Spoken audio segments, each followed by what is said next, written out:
தமிழ் பேசும் அன்பு நண்பர்களுக்கு வணக்கம். இன்னைக்கு வீடியோல பாத்தீங்கன்னா விஜய் அவர்களை அன்னைக்கே ஜெயில தூக்கி இந்த கரூர் விஷயத்துல தூக்கி வச்சிருந்தீங்கன்னு வைங்களேன், இன்னைக்கு இந்த அளவுக்கே வந்திருக்காது, இன்னைக்கு இவ்வளவு வாழாட்ட மாட்டாங்க அப்படின்னு சொல்லிட்டு திமுக காரங்க இன்னைக்கு சொல்லிட்டு இருக்காங்க. ஆனா அவங்களுக்கு நாம பதில் சொல்ல வேண்டிய கட்டாயம் இருக்குல்ல. சரி ரைட்டுங்க, இந்த பக்கம் வந்தா கடைசியில இபிஎஸ் ஐயாவும் அதே மாதிரி சொல்ல ஆரம்பிச்சிட்டாருங்க. கடைசியில எல்லாரும் திமுகவும் சொல்லிருச்சு, கடைசியில இபிஎஸ் ஐயா சொல்லுன்னு பார்த்தா அந்த வார்த்தையை அவரும் சொல்லிட்டாரு. என்ன சொன்னாரு? இதுக்கு முன்னாடிக்கும் சொல்லிட்டாரு. ரைட், அந்த விஷயத்தையும் பார்ப்போம். அதுக்கப்புறம் இந்த பக்கம் வந்தீங்கன்னா ஜென்சி ஏற்பாட்டாளர்னு ஒருத்தர் வந்து இன்னைக்கு கை குழந்தைய தூக்கிட்டு வந்துட்டாருங்க. பாத்தீங்களா? கை குழந்தை தூக்கிட்டு வந்தா. ஆனா எங்க அம்மா அப்பா பண்ணின அலப்பறை இருக்குதே, அதுவும் எங்க அம்மா சொன்னாங்க, தமிழ் மண்ணுக்காக தமிழ் மக்களுக்காக போராடின பையன் என் பையன் அப்படின்ட்டு. அதுக்கு ஒரு விஷயம் இருக்குது, தமிழ் மண்ணுக்கும் தமிழ் மக்களுக்கும். நான் ஒரே ஒரு வார்த்தை மட்டும் தம்பி உங்க பையன் பேசுனது நான் சொல்றேன், அது தமிழ் மண்ணுக்கா இல்ல யாருக்குன்னு மட்டும் தயவுசெய்து சொல்லுங்க. மக்களே நீங்க கண்டிப்பா பார்க்கணும் அந்த ரெண்டாவது விஷயத்த. ரைட்டு. மூணாவது பாத்தீங்கன்னா செந்தில் பாலாஜி அவர்கள் வந்து இன்னைக்கு அதாவது வடிவேலு காமெடி தான் எனக்கு ஞாபகம் வந்துச்சு. என்னன்னா அது கோயம்புத்தூர் வந்து மீன் மார்க்கெட் போனா அந்த மீன் வஞ்சர மீன் இருக்குங்கிறான், இந்த பக்கம் நெய் மீன் இருக்குங்கிறான், அந்த மீன் இந்த மீன் எல்லா மீனும் இருக்குறான், ஏன் விண்மீனே இருக்குங்கிறான். இந்த கருமதான் இந்த இது ஜாமீன் மட்டும் கிடைக்கல அப்படின்னு சொன்னோன்னே வடிவேலு ஒரு ரியாக்ஷன் கொடுப்பாரு தெரியுமா? அந்த காமெடி தான் ஞாபகம் வந்துச்சு. ஆனா அந்த காமெடி மாதிரி இல்ல, இன்னைக்கு கொடுத்துட்டாங்க ஜாமீன் வந்து கொடுத்துட்டாங்க. ஆனா ஒரு மிக மிக முக்கியமான ஒரு விஷயம் தான், கரூருக்கு அங்க தளபதி முதல்வர் விஜய் அவர்கள் போறாரு, ஆனா செந்தில் பாலாஜி அவர்கள் ஒரு இடத்துக்கு போறாங்க. இந்த ஜாமீன் கொடுத்தாலுமே அதை பத்தி டீட்டெயிலா இந்த வீடியோக்குள்ள பார்ப்போம். அதுக்கு முன்னாடி நம்ம எப்பயும் ரெக்வஸ்ட் பண்றது, அந்த கமெண்ட் செக்ஷன் அப்படியே ஸ்வைப் பண்ணீங்கன்னா அதுல ஹைப்னு ஒரு ஆப்ஷன் இருக்கும், அது கொடுத்தீங்கன்னா பெரிய உந்துதலா இருக்கும். Subscribe button bell icon click பண்ணி நம்ம போடுற வீடியோ நோட்டிபிகேஷன் மொபைலுக்கு வரும். லைக்கும் ஷேரும் கொடுத்தீங்கன்னா நீங்க பார்த்த உணர்வு மற்றவர்களும் அதே உணர்வை பெறுவார்கள் சொல்லிட்டு நேரா போயிடலாம்.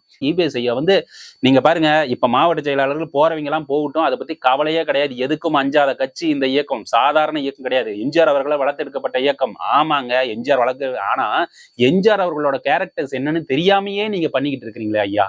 ரைட்டு. அவர் வந்து என்ன சொல்றாருன்னா, ரொம்ப நாளைக்கு நீடிக்காது இந்த தாவேக அரசு, ரொம்ப நாளைக்கு நீடிக்காது, அதனால தைரியமா இருங்க, நாம தான் அடுத்தது. எவ்வளவு இது வந்து நம்ம பார்த்திருப்போம், இதெல்லாம் என்ன ஜுஜுபி அப்படிங்கிற மாதிரி அவர் பேசியிருக்காரு. அது வந்து அண்ணா திராவிட முன்னேற்ற கழக தொண்டர்களுக்கு வந்து உற்சாகப்படுத்துறதுக்காக அவர் பேசினாருங்கிறது நாம புரிஞ்சுக்க முடியுது. ஆனா இந்த பக்கம் வந்து திராவிட முன்னேற்ற கழகம் வந்து சொல்லிட்டு இருக்குதே, அன்னைக்கே விஜய் அவர்களை, அதாவது விஜய் அவர்களின் நாம மரியாதை சொல்றோம், ஆனா அவங்க பேசுற வார்த்தைகள்லாம் நீங்களே அப்படியே ஒரு அசியூம் பண்ணிக்கலாம். என்ன பேசிருப்பாங்க, அன்னைக்கு தூக்கி கரூர் விஷயத்துல உள்ள வந்து ஸ்டாலின் ஐயா வச்சிருந்தா என்ன நடந்திருக்கு தெரியுமா? இன்னைக்கெல்லாம் வந்து கட்சிங்கிறதே ஒண்ணு இருக்காது அப்படின்னு சொல்லிட்டு. அப்படியா? அப்படி இருந்திருந்தா எதுக்கு வந்து நம்ம தளபதி விஜய் அவர்கள் போட்ட அதே பேண்ட் ஷர்ட், அவருதான் மேடையில வந்து ஓடுனாரு, இவ்வளவு நீளம் இருக்கிறது மேடையில போனாரு, கை அசைக்கிறது இது மாதிரி அசைக்கிறது. அதுக்கு முன்னாடி மேடையில எவனாவது இப்படி துண்டை தூக்கி அடிச்சிருந்தாங்களா? இல்ல அப்படியே கேள்வி. ஆனா விஜய் அவர்களோட மீட்டிங், அந்த மாநாட்டில இருந்து துண்டை தூக்கி போடுறதும், இவர் வந்து அதை வாங்கி போட்டுக்கிறதும் அதே மாதிரி நீங்க இதே மாதிரி பண்ணிக்கிட்டு இருந்தீங்க. அங்க கூட்டம் வருதுன்னா இங்க கூட்டத்தை சேர்க்கறதுக்கு முயற்சி பண்றீங்க, கூட்டம் வரல. சோ நீங்க வந்து கணிக்க தவறிட்டீங்க. எதிரிகளை எதிரிகளை கணிக்க தவறிட்டீங்க. ஐயா எடப்பாடி பழனிசாமி ஐயா கூட தான் அந்த கூட்டத்தில் சொன்னாரு, நாங்க வந்து ஸ்ட்ரெயிட்டா திமுகவை தான் வந்து நாங்க எதிரிகளா நினைச்சோம், இவங்களை கணிக்க தவறிட்டோம். கணிக்க தவறாமையா பிள்ளையார் சொல்லி கூட்டத்துல போட்டுட்டாங்க பாருங்க அப்படின்னு தாவேக கொடியை பார்த்து சொன்னீங்க. உங்களுக்கு எல்லாம் கணிப்பு இருந்துச்சு, கணிப்ப உங்களால வந்து கண்ட்ரோல் பண்ண முடியல, உங்களுக்கு பக்கம் இழுக்க முடியல. அதுதான் மேட்டர். ஏன்னா வந்த அலை, அந்த மக்களோட ஆதரவு அன்பு அலை எல்லாமே தளபதி விஜய் பக்கம். உங்க பக்கம் திருப்ப முடியலன்னு சொல்லுங்க, மக்கள் ஒருமித்த குரலா இருந்ததுனாலதான். உங்க பக்கம் திருப்ப முடியலன்னு ஒத்துக்குங்க, அப்படி சொன்னாதான் மக்கள் வந்து இருக்காங்க. தொண்டர்கள், நீங்க உங்க சார்ந்த இருக்கிற கொஞ்ச நெஞ்ச தொண்டர்களை உற்சாகப்படுத்தணும், நாங்க இவங்களை கவனிக்கல, கணிக்க தவறாமையா கூட்டணிக்கு வாங்க இதெல்லாம் உளுந்துருச்சு அப்படின்னு சொல்லிட்டு பேசிட்டு இருந்தீங்க. கணிப்பெல்லாம் நிறையவே இருந்துச்சு, உங்களுக்கும் கணிப்பு தெளிவா தெரிஞ்சிருச்சு. இது ஏதோ ஒரு மாற்றத்தை கொண்டு வருதுன்னு நல்லா உங்களுக்கு தெரிஞ்சதுனாலதான் விஜய் அவர்களை பிடிச்சி இழுத்தீங்க.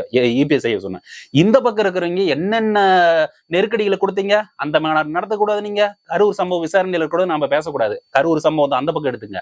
இந்த பக்கம் பாத்தீங்கன்னா கூட்டத்தை ஒவ்வொரு கூட்டத்துக்கு நடந்த, அதனாலேயே பல தொகுதிகளுக்கு விஜய் அவர்கள் போக முடியாது. ஆனா அத்தனை தொகுதிகளுக்கும் போயிருந்தா ஒருவேளை நீங்க விஜய் அவர்கள் மேல அரெஸ்ட் பண்ணி உள்ள வச்சிருந்தா, அவர் ஒண்ணும் வேண்டாம், அந்த அரெஸ்ட் பண்ணோன்னையும் இப்படின்னு சொல்லிட்டு இப்படி வந்திருந்தா போதுயா, இப்படி வந்திருந்தாவே போதும், நீங்க வந்து 200 ஏன் நான் சொல்லிட்டு ஒரு டெபாசிட் வாங்கியிருக்க மாட்டீங்க. ஆனா அதெல்லாம் தெளிவா தெரிஞ்சதுனாலதான். ஆனா ஸ்டாலின் ஐயாவை இந்த விஷயத்துல பாராட்டுறோம். ஏன் அப்படின்னா அவரோட அந்த அனுபவம் தான் இன்னைக்கு வந்து அவங்க இருக்கிற இந்த குறைந்தபட்ச சீட்டு வந்து வென்று இருக்கார்கள். அதுதான் சொல்லுவேன். ஏன்னா போய் கையை வச்சா அது சரியில்லை, கணிச்சுட்டாங்க. உளவுத்துறையிலிருந்து அத்தனை பேருமே ரிப்போர்ட் அவங்க கிட்ட போயிருச்சு.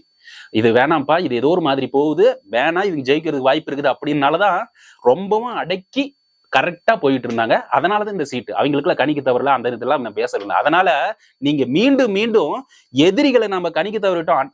திமுக சொல்லுது அண்ணா திராவிட முன்னேற்ற கழகத்து மேலதான் போக்கஸ் இருந்துச்சு, இந்த பக்கம் போக்கஸ் திருப்பி தான் பார்த்திருக்கணுமே. முடியாதுங்க. அதே மாதிரி இபிஎஸ் ஐயாவும் சொல்றாரு, போக்கஸ் வந்து திமுக மேலதான் இருந்துச்சு. அப்படிலாம் இல்ல, சென்டர் 2 பேரும் போக்கஸ் வந்து தமிழக வெற்றி கழகத்து மேலதான் இருந்துச்சு. ஆனா அத்தனை கூட்டத்தையும் உங்களால் உங்க பக்கம் இழுக்க முடியவில்லை. ஏன்? உங்க கட்சியில் இருக்கிறவர்களே அந்த பக்கம் ஓட்டு போட்டிருக்காங்க. உங்க குடும்ப உறுப்பினரை, ஏன் அமைச்சர் எம்எல்ஏ அவர்கள் கூட வந்து சொல்லியிருக்கிறதா ஒரு செய்தி வருது. சோ உங்க கூட்டத்திலேயே உங்க கட்சியில் இருக்கிறவங்களே கண்ட்ரோல் பண்ண முடியலையா, அப்புறம் எப்படி தமிழக மக்கள் உங்களால கண்ட்ரோல் பண்ண முடியும்? அதனால இனிமே வந்து இப்படி சொல்லிக்கிட்டு இருக்காதீங்க. சொல்லிக்கிட்டு இருக்கிறது மக்கள் நம்ப மாட்டாங்க. சரிப்பா, இப்படி எல்லாம் சொல்லிட்டு அப்படியே அந்த பக்கம் வந்தீங்கன்னா, நம்ம இது ஜென்சி ஏற்பாட்டாளர்னு ஒண்ணு சொன்னேன் இல்லையா, ஜென்சி ஏற்பாட்டாளர் வந்து நல்லா கத்துன்னு கத்திவிட்டாருங்க. ஒரு கார்ல உட்காந்துக்கிட்டு, அவர் பேரு அன்பானந்தம்னு நினைக்கிறேன். அன்பானந்தம் அப்படின்னு சொல்லிட்டு ஒருத்தர், அவர் வந்து திராவிட முன்னேற்ற ஜென்சி கூட்டம் வந்து நம்மளே ஜெயிக்க வச்சிருச்சுல்ல. அதாவது ஜென்சி கூட்டம் இல்ல, ஜென்சி வந்து அந்த வயதுடையவர்கள் எல்லாருமே வந்து ஜென்சின்னு சொல்லுவாங்க. அவங்க வந்து தமிழக வெற்றி கழகத்தை ஜெயிக்க வச்சிருச்சு. உடனே திராவிட முன்னேற்ற கோவம் வந்து ஜென்சி குரூப் அரேஞ்ச் பண்ணு, அதுக்கு ஒரு ஏற்பாட்டாளரோ செயற்பாட்டாளரோ யாரோ ஒருத்தர் போட்டு விட்டு ஆரம்பியா, இன்னையில இருந்து ஆரம்பிய அப்படின்னு சொல்லிட்டு அனுப்புனதுல ஒருத்தர் ஜென்சி ஏற்பட்டால, அது அவங்க கட்சியில இருக்கிற மிக மிக முக்கியமான பிரமுகரோட ஒரு பையன் வந்து, நம்ம அப்பா அம்மா நம்ம கூட இருக்கிறாங்கல்ல, நாம என்ன வேணாலும் வாய்க்கு வந்தது பேசலாம் அப்படின்னு சொல்லிட்டு எம்எல்ஏ பல்லவி அவர்களை வந்து மிமிக் பண்றதும், அப்படியே கூட்டத்துல என்ன வேணாலும் பேசலாம், நமக்கு பேக்ரவுண்ட் இருக்குது அப்படின்னு சொல்லிட்டு என்ன வேணாலும் பேசணும். என்ன தெரியுமா சொன்னாங்க?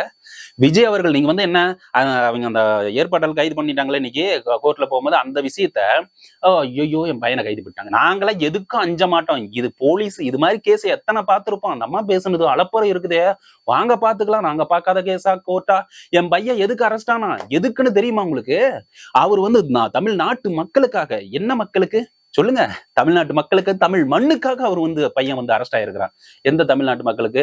தமிழ்நாட்டு மக்கள்ல ஒருத்தரா இருக்கிறவதான் இன்னைக்கு இருக்கிற முதல்வர் விஜய் அவர்கள். அந்த விஜய் அவர்களை தனிப்பட்ட முறையில என்ன பேசினாரு தெரியுமா? அதை நான் சொல்லிடுறேன்னு, நிறைய விஷயங்களை கொச்சையா பேசிக்கிட்டே வந்துட்டு, அவங்க பையனையும் இழுத்து வச்சு, அவங்களோட பையன் கிட்ட, சஞ்சய் கிட்ட, உங்க அப்பா எங்கப்பா காணோம், இல்லைங்க அது பனையூர்ல இங்கயோ அந்த இடத்தெல்லாம் சொல்லிட்டு நடிகை இருந்தாரு. ஏங்க இதெல்லாம் சொல்ற வார்த்தையா? கர்ம கொடூரமான ஒரு நாகரிகமான ஒரு தமிழ் பண்பாடு மிக்க ஒருத்தர் பேசக்கூடிய வார்த்தையா? இது அப்படியே அவங்க அம்மாவுக்கு காட்டணும். இதெல்லாம் பேசக்கூடிய வார்த்தையா? ஒரு முதலமைச்சரா இருக்கக்கூடிய ஒருத்தரை நீங்க இவ்வளவு கீழ்த்தரமா பேசும்போது, முதலமைச்சர் விஜய் வேணா அமைதியா இருப்பாரு, ஆனா அவரை காக்கக்கூடிய பொறுப்பு இந்த காவல்துறைக்கும் சட்டத்துக்கும் இடம் இருக்குது. அதனாலதான் இப்படி எல்லாம் பேசக்கூடாது அப்படின்னு சொல்லிட்டு அவருக்கு ஜாமீனே கொடுக்காம உள்ள தூக்கி வச்சிருச்சு. சோ அதனால அவர் வந்து கெஞ்சியும் குட் பண்ணி, என்னை வந்து மன்னிச்சுங்க, ரொம்ப நிபந்தனையற்ற மன்னிப்பு எல்லாம் கேட்டு பார்த்தாரலாம். அப்படிலாம் இல்லப்பா, நீ பேசுன, தெரிஞ்சேதான் பேசுனா, அறிவோட தான் பேசுன, ஆனா அதெல்லாம் நாங்க ஏத்துக்க முடியாது அப்படின்னு அடியோன்னு அடிச்சு முடிச்சுட்டாங்க. ஆனா இனிமேட்டு பேசுவீங்க, நான் எல்லாத்தையும் சொல்லல, பொதுவா ஒரு ஒரு ஒரு பதவி இருக்குதுன்னா அது எம்எல்ஏவோ இல்ல அமைச்சராவோ இல்ல முதலமைச்சராவோ இருக்கிற அந்த பதவிக்கு மரியாதை கொடுக்கணும். தனிநபரை பேசுறதுக்கு உங்களுக்கு உரிமை கிடையாது. ஆக்சுவலா தனிநபர் உரிமை இருக்குது, கருத்து சுதந்திரம் இருக்குது, ஆனா எல்லை மீறிய கடும் சொல், கேவலமான மக்கள் காது கூசுற அளவுக்கு பேசுறதுக்கு உங்களுக்கு யாருக்குமே தகுதி கிடையாது. அது பேசவும் கூடாது, அது சட்டத்துல இடையும் கிடையாது. அதுக்கான தண்டனை தான் கொடுத்துட்டு இருக்காங்க. அதனால எங்க அப்பா அம்மா வந்து எவ்வளவு போராட்டம் எது வேணாலும் பண்ணிக்கோ. தான் சார்ந்த தலைவர்களுக்கு வந்து அவர் வந்து பேசினார். தான் சார்ந்த தலைவர்களுக்காக அடுத்த தலைவர் வந்து கண்டபடியும் பேசுவீங்களா? சிவாஜி கிருஷ்ணமூர்த்தி அப்படி பேசின மாதிரி எல்லாமே அப்படிதானே இருந்துகிட்டு இருக்கிறீங்க. சோ அதனாலதான் வந்து இதை வந்து நான் 2 நாளைக்கு முன்னாடியே பேசிருக்க வேண்டியது ஏதோ மிஸ் ஆயிடுச்சுங்க. ரைட், இது ஒண்ணா. இந்த பக்கம் வந்தீங்கன்னா, நான் வடிவேல் காமெடி சொன்னேன் இல்லையா, அந்த மீன் இருக்குதா இந்த மீன் இருக்குதுங்க, கர்மம் இந்த ஜாமீன் மட்டும் இல்லைனா அப்படின்னு சொன்ன மாதிரி நம்ம செந்தில் பாலாஜி அவர்கள் வந்து எங்கெங்கயோ போயிட்டாருங்க. நேத்துல நம்ம வீடியோ போட்டோம்ல, இங்க நேபாளத்துல ஒதுங்கி இருக்கிறாருங்கிறீங்க, இங்க பதுங்கி இருக்கிறாருங்கிறீங்க, டெல்லியில ஓடிட்டாருங்கிறீங்க, என்னென்னமோ சொல்லி பாத்தீங்க. ஆனா இன்னைக்கு பாருங்க, இந்த ஜாமீன் கிடைச்சோன்னு நாளைக்கு பாருங்க பிரஸ் சந்திப்பாரு பாருங்க, சூப்பரா ஒண்ணு சொல்லுவாரு, நானா யாரு தெரியுமா, அஞ்சா சிங்கம் அஞ்சா நெஞ்சன், நான் என்ன எதுவும் செய்ய முடியாது அப்படின்னு சொல்லிட்டு வந்து நிப்பாரு. அவர் ஒரு பதில சொல்லுவாரு பாரு, அந்த பதில் வந்து நமக்கு அங்க புரியாது, வீட்டுல போய் படுத்துக்கிட்டே யோசி, என்ன செந்தில் பாலாஜி அவர்கள் ஒரு பிரஸ் மீட் கொடுத்தாரு, இவ்வளவு நாளா இங்க காணோம், போலீஸ் எல்லாம் தேடிச்சு, எங்க போயிருப்பாரு, அப்பா அம்மா கிட்ட வேற ஒரு இந்த சம்மன் போய் கொடுத்தாங்க, அப்பயும் கூட வந்து இல்ல, சரி எங்கேயோ இருந்தாரு. ஆனா விஷயம் என்னன்னா, இன்னைக்கு வந்து ஜாமீன் கொடுத்துருச்சுங்க. எதுக்கு ஜாமீன் கொடுத்துச்சுன்னா அவங்க சொல்ற விஷயத்துல அசோக்குமார் அவர்கள் மக்கள் பணியிலேயே கிடையாதாமா. மக்கள் பணியிலேயே கிடையாதாமா. சரிப்பா, மக்கள் பணி கிடையாது. ஆனா எல்லா அதிகாரிகளுக்கும் எல்லாத்துக்கும் ஆர்டர் போற உரிமை யாருக்கு இருக்குது? நீங்களே முடிவு பண்ணிக்கங்க. மக்கள் பணி கிடையாத ஒருத்தர் எப்படிங்க தமிழக வெற்றி கழகத்தை அப்படியே கவிழ்க்க முடியும்? கொஞ்சம் யோசிச்சு பாருங்க. ஏதாச்சும் டிஜிட்டல் பேமெண்ட்ல ஏதாச்சும் வந்து பணம் அனுப்புனா ஏதாச்சும் அத்தாச்சி இருக்குதா? கொடுங்க. அதெல்லாம் தாண்டி இப்பதாங்க ஒரு 6 மாசத்துக்கு முன்னாடி தாங்க, சாரி இப்பதாங்க வந்து இப்ப நம்பிக்கையில்லா தீர்மானம் கொண்டு வந்து அது நம்பிக்கை ஓட்டெடுப்பு எடுத்து தமிழக அரசாங்கம் சூப்பரா நம்பிக்கை கருத்து கணிப்புங்கிறேன் ஓட்டு எடுத்து அவங்களை வந்து அரசாங்கம் சூப்பரா இருக்குது, அவங்களுக்கு வந்து ஆதரவு இருக்குது அப்படின்னு சொல்லி நிரூபிச்சிருக்காங்க. குறைஞ்சது 6 மாசம் வரைக்கும் இவங்களை கவிழ்க்க முடியாது. அப்படி இருக்கிற பட்சத்துல எந்த ஒரு ஆதாரத்தை வச்சு நீங்க கவிழ்க்கிறான்னு சொல்லிட்டு செந்தில் பாலாஜி அவர்களும் அசோக்குமார் அவர்கள் மேல நீங்க சொல்றீங்க அப்படின்னு ஒரு விஷயத்த சொல்லி இருக்குதுங்க. இதெல்லாம் காரணமா சொல்லிக்கிறாங்க. இன்னும் நிறைய காரணங்களா இருக்குது. இது ஒரு ஹைலைட்டடான ஒரு காரணம் சொன்னதுனாலதான் அவங்கள விட்டுருக்காங்க. சும்மா விடல. நம்ம தளபதி விஜய் அவர்கள் வந்து அங்க கரூருக்கு போகும்போது இவங்க அப்படியே வண்டி எடுத்துக்கிட்டு வந்து இங்க காவல்துறை திருவல்லிக்கேணின்னு நினைக்கிறேன், அந்த காவல்துறையில வந்து சைன் அப் போடணும். சிங்கம் படத்துல வந்து சிங்கம் சூர்யா பேசுற மாதிரி வந்த இடமும் போன தடமும் தெரியாம போயிட்டு இருக்கணும், அந்த கையெழுத்து போட்டு போயிட்டு இருக்கணும் அப்படிங்கிற சீனு தான் என் கண்ணு முன்னாடி பிளாஷ் அடிச்சுட்டு போகுது.